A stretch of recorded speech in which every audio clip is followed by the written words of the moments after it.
DPR dan pemerintah menyepakati angka pertumbuhan ekonomi sebesar 5,1 hingga 5,5% tahun 2025. Angka pertumbuhan ekonomi 2025 ini berbeda dengan yang tertera dalam rencana kerja pemerintah tahun 2025 berkisar di angka 5,3 hingga 5,6%. Pemerintah memastikan perbedaan asumsi dan rentan angka terkait target pertumbuhan ekonomi masih perlu disinkronkan.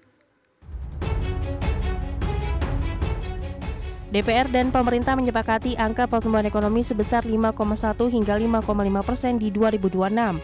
Proyeksi pertumbuhan ekonomi ini utamanya akan ditopang oleh permintaan domestik yang masih kuat dan kebijakan fiskal dalam menjaga stabilitas ekonomi, serta mendorong akselerasi transformasi ekonomi nasional.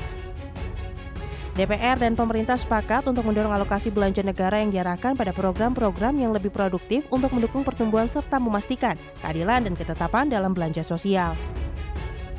Menteri Keuangan Sri Mulyani mengakui target pertumbuhan ekonomi 2025 sebesar 5,1% hingga 5,5%, berbeda dengan yang tertera dalam rencana kerja pemerintah tahun 2025 berkisar di angka 5,3 hingga 5,6%. Sri Mulyani memastikan perbedaan asumsi dan rentan angka terkait target pertumbuhan ekonomi masih perlu disinkronkan.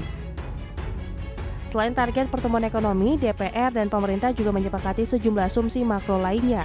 Di antaranya laju inflasi 1,5 hingga 3,5%, nilai tukar rupiah 15.300 hingga 15.900, dan tingkat suku bunga SBN 10 tahun di kisaran 6,9% hingga 7,2%.